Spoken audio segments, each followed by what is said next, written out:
जय गुरु जी, शुक्राना गुरु जी।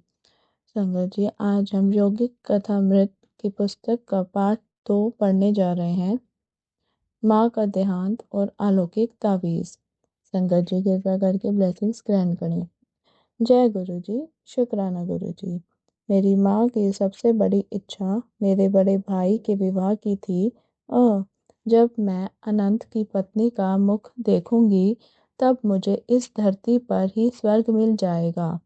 इन शब्दों में माँ को अपने वंश को आगे चलाने की प्रबल भारतीय भावना व्यक्त करते मैं प्राय सुनता था।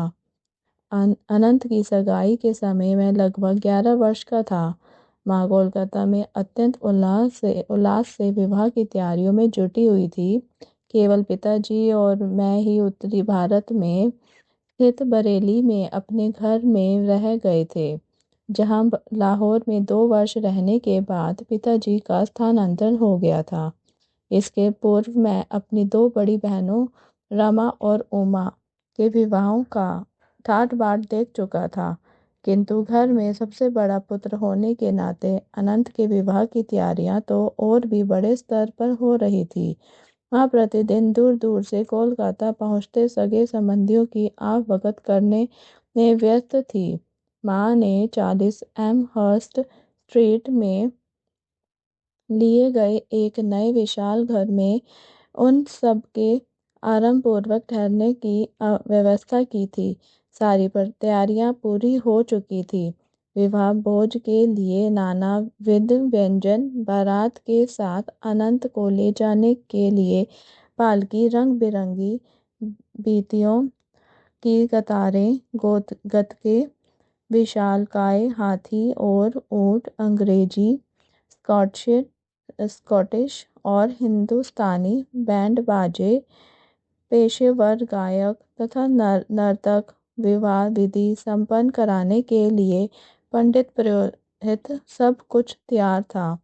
मंगलोत्सव के उत्साह से भरे हुए पिताजी और मैं समय पर विवाह के लिए पहुंचने का विचार कर रहे थे, परंतु उस शुभ दिन से थोड़े ही पहले मैंने एक अमंगल सूचक दृश्य ध्यान में देखा।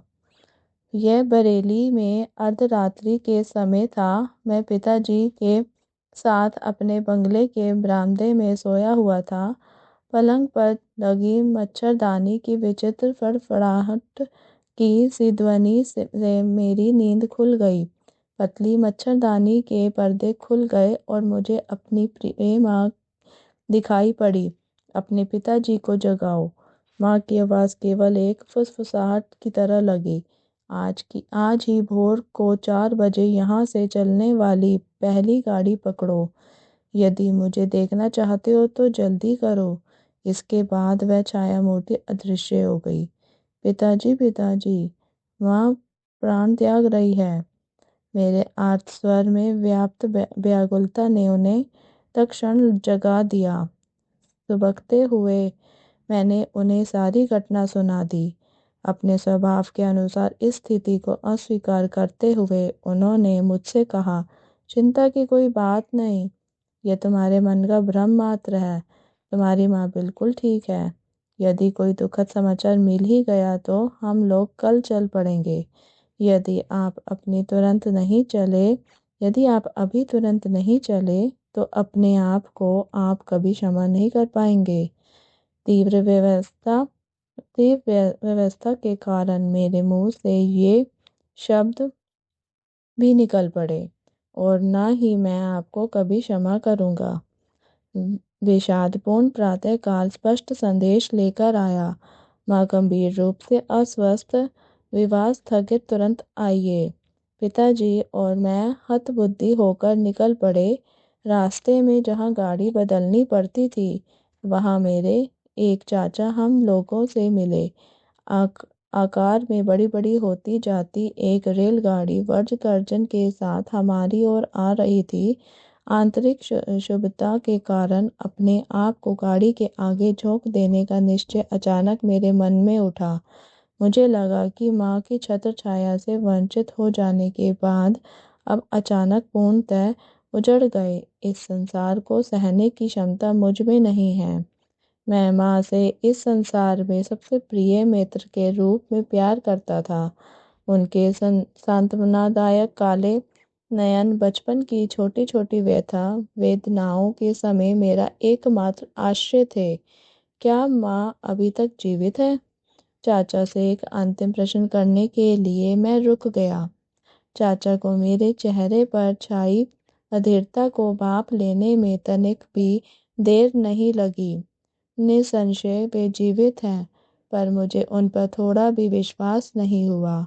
हम कोलकाता में घर पहुंचे तो हमें मृत्यु के अचेतन करने वाले रहस्य का सामना करना पड़ा।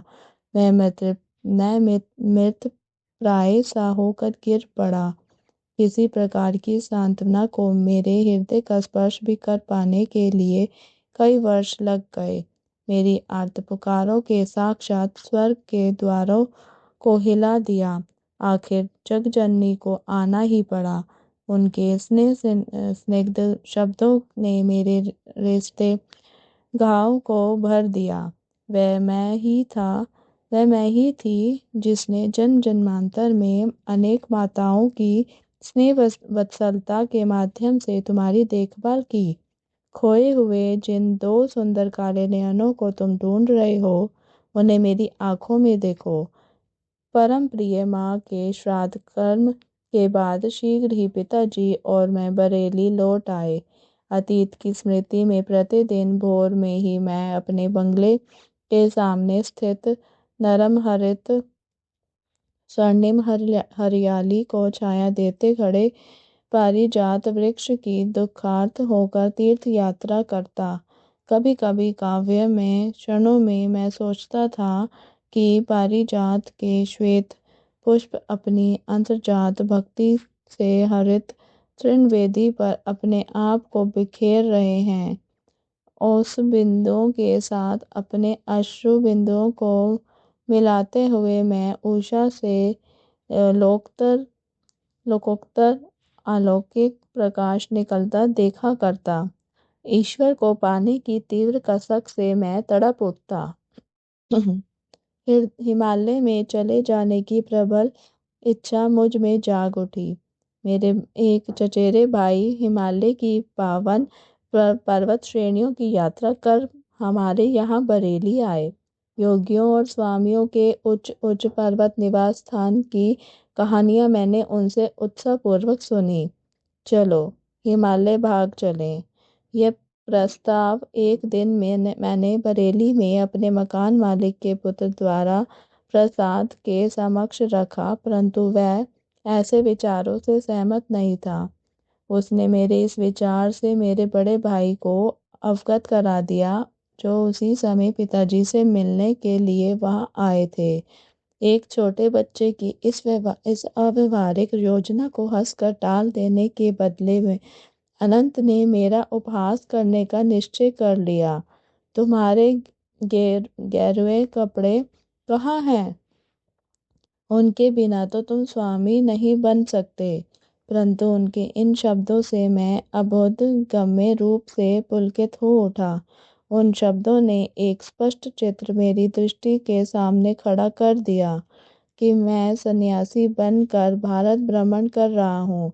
शायद उन शब्दों ने किसी पूर्व जन्म की स्मृतियों को जगा दिया था। चाहे जो बात हो, पर मुझे यह तो पता चल गया कि प्राचीन संन्यास परंपरा का गेरुआ वस्त्र मैं अत्यंत स्वाभाविक सहजता के साथ धारण कर सकूंगा। एक दिन द्वारिका के साथ बातचीत करते हुए मैंने अनुभव किया कि हिमस्खलन के समान प्रचंड वेग से ईश्वर प्रेम की धारा मुझ में उतर रही है। इसके फलस्वरूप शब्दों का जो धारा प्रवाह मुझ से बहने लगा, उसकी ओर द्वारिका का तो विशेष ध्यान नहीं था, पर मैं पूरे मन से अपने आप को सुन रहा था। उसी दिन दोपहर को मैं हिमालय की तलहटी में स्थित पहाड़ियों में बसे नैनीताल की ओर भाग गया। अनंत ने भी दृढ़ संकल्प के साथ मेरा पीछा किया और विवश होकर मुझे दुखी अंतःकरण के साथ बरेली वापस आना पड़ा। मुझे केवल एक ही तीर्थ यात्रा करने की अनुमति थी और वह थी प्रतिदिन प्रातः की पारिजात वृक्ष की तीर्थ यात्रा। मेरा हृदय अपनी खोई हुई दोनों माताओं के लिए मूक रुदन करता रहा। एक मानवी माता, दूसरी जग माता। माँ के स्वर्गवास से परिवार में जो रिक्तता उत्पन्न हो गई वह कभी भरी नहीं जा सकती थी। अपने जीवन के लगभग 40 शेष वर्षों में पिताजी ने दूसरा विवाह नहीं किया। अपने बालवृंद के माता पिता की कठिन भूमिका उन्होंने स्वयं ही स्वीकार कर ली और इसके निर्वाह में वे हमारे साथ अधिक कोमल हृदय, अधिक मिलनसार बन गए। शांति और सूझबूझ के साथ ही वे विभिन्न पारिवारिक समस्याओं को हल करते। कार्यालय से आने के पश्चात वे किसी विरक्त की भांति अपने कक्ष में चले जाते और आनंदपूर्ण प्रशांत में किया योग का अभ्यास करते। माँ के स्वर्गवास के बहुत समय बाद मैंने ऐसी छोटी छोटी बातों का ध्यान रखने के लिए एक अंग्रेज परिचारिका को रखने का प्रयास किया ताकि पिताजी को कुछ आराम मिल सके, परंतु पिताजी ने सिर हिला हिलाकर अपनी असहमति प्रकट की। तुम्हारी माँ के साथ ही मेरी सेवा का अंत हो गया। आजीवन एक पत्नी प्रायणता के भाव में उनकी आंखें खो गई। मैं किसी भी अन्य स्त्री की सेवा ग्रहण नहीं करूँगा। माँ के गुजर जाने के कुछ ही महीने बाद मुझे ज्ञात हुआ कि वह मेरे लिए एक महत्वपूर्ण संदेश छोड़ गई है। उनके अंतिम समय अनंतता उनके पास उपस्थित थे और उन्होंने उनके शब्दों को लिख लिया था। यद्यपि माँ ने वह संदेश मुझे 1 वर्ष में दिए जाने का निर्देश दिया था, तथापि मेरे भाई ने उसमें विलंब कर दिया था। उन्हें शीघ्र ही माँ द्वारा उनके लिए पसंद की हुई कन्या से विवाह करने के लिए बरेली से कोलकाता प्रस्थान करना था। एक दिन संध्या को उन्होंने मुझे अपने पास बुलाया। मुकुंद, तुम्हें यह विलक्षण समाचार देने में मैं आनाकानी करता रहा। उनके स्वर में विवशतापूर्ण समर्पण था। मुझे भय था कि इससे तुम्हारी गृह त्याग की इच्छा और भड़क उठेगी, परंतु तुम वैसे भी अभी प्रबल ईश्वर प्रेम से ओतप्रोत हो। अभी हाल ही में जब मैं तुम्हें हिमालय जाते हुए रास्ते से पकड़ आया, तभी मैंने एक निश्चित संकल्प कर लिया। मुझे भी उपस्थिति में अब अपना पवित्र वचन निभाने में देर नहीं करनी चाहिए। मेरे भाई ने मुझे एक छोटी सी डिबिया दी और माँ का संदेश मुझे सुनाया। माँ ने कहा था, मेरे प्रिय पुत्र मुकुंद, मेरे ये शब्द तुम्हारे लिए मेरा अंतिम आशीर्वाद है। अब वह समय आ गया है जब मुझे तुम्हारे जन्म के पश्चात घटी अलौकिक घटनाओं से तुम्हें अवगत करा देना चाहिए। जब तुम मेरी गोद में एक नन्हे से शिशु मात्र थे, तभी मुझे तुम्हारे निहित मार्ग का पता चल गया था। मैं तब तुम्हें वाराणसी में अपने गुरु के घर ले गई थी। वहाँ शिष्यों की भीड़ की ओट में लगभग छिपे हुए मैं धनास्थ लाहिड़ी महाशय को कठिनता से देख पा रही थी। तुम्हें थपकियां देते देते मैं मन ही मन प्रार्थना करती जा रही थी कि गुरुदेव को वहाँ हमारी उपस्थिति का ज्ञान हो जाए और वे तुम्हें आशीर्वाद दें। जब मेरी एक भक्तिपूर्ण प्रार्थना तीव्र हो गई, तब उन्होंने आंखें खोली और मुझे पास आने का इशारा किया। सभी लोगों ने मुझे रास्ता दिया। मैंने जाकर उन परम पवित्र चरण कमलों में अपना सिर रखा। लाहिड़ी महाशय ने तुम्हें अपने गोद में ले लिया और आध्यात्मिक दीक्षा के रूप में तुम्हारे ललाट पर अपना हाथ रखा। छोटी माँ, तुम्हारा पुत्र एक योगी होगा। एक आध्यात्मिक इंजन बनकर वह अनेक आत्माओं को ईश्वर के साम्राज्य में ले जाएगा। सर्वज्ञ गुरुदेव ने मेरी गुप्त प्रार्थना स्वीकार कर ली। यह देखकर मेरा हृदय आनंद से नाच उठा। तुम्हारे जन्म के कुछ पहले उन्होंने मुझे बताया था कि तुम उनके ही मार्ग पर चलोगे मेरे पुत्र। बाद में तुम्हें जब अद्भुत आलोक के दर्शन का पता भी मुझे और तुम्हारी बड़ी बहन रमा को चल गया था, क्योंकि हम दोनों उस वक्त साथ के कमरे से तुम्हें अपनी शैया पर निश्चल बैठा देख रही थी। तुम्हारे छोटे से मुक्तमंडल पर तेज प्रकट हुआ था। जब तुम भगवान को खोजने के लिए हिमालय में जाने की बात कर रहे थे, तब तुम्हारी आवाज में अत्यंत दृढ़ निश्चय ध्वनित हो रहा था। इन सब माध्यमों से मेरे पुत्र मैं समझ गई थी कि तुम्हारा मार्ग सांसारिक महत्वाकांक्षाओं से दूर है। मेरे जीवन की एक अद्वितीय घटना ने तो इस पर निश्चितता की मोहर लगा दी थी। वह वही घटना आज मुझे मृत्युशा से यह संदेश तुम्हें देने के लिए विवश कर रही है। यह घटना है पंजाब के एक साधु के दर्शन की। जब हमारा परिवार लाहौर में रहता था, तब एक दिन प्रातःकाल नौकर मेरे कमरे में आया। मालकिन, एक अजीब साधु द्वार पर आया है। कहता है कि उसे मुकुंद की माँ से ही मिलना है। इन सीधे सरल शब्दों से मेरे भीतर कोई तार झंकृत हो उठा। मैं तुरंत साधु से मिलने बाहर गई।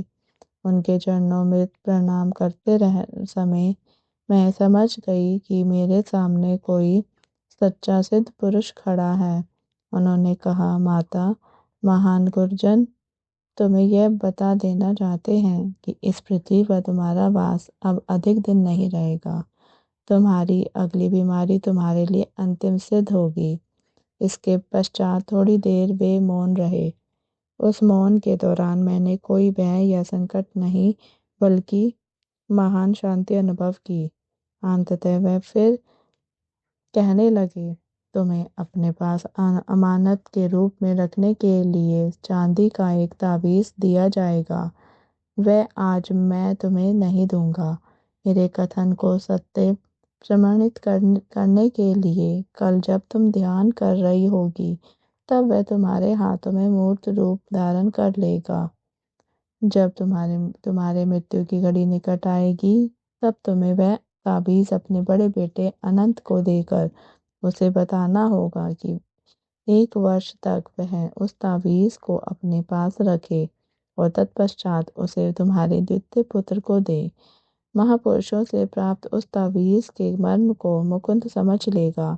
उसे वह ताबीज तब मिलना चाहिए जब वह सारी सांसारिक आशा आकांक्षाओं का परित्याग कर प्राण पर से ईश्वर की खोज करने के लिए प्रस्तुत हो रहा हो। जब वह ताबीज कुछ वर्षों तक उसके पास रह चुका होगा और जब उसका उद्देश्य पूरा हो चुका होगा, तब वह अपने आप अदृश्य हो जाएगा।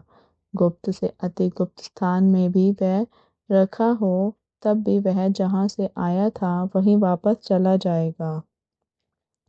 मैंने उस साधु को भिक्षा अर्पण कर परम भक्ति भाव से नमन किया।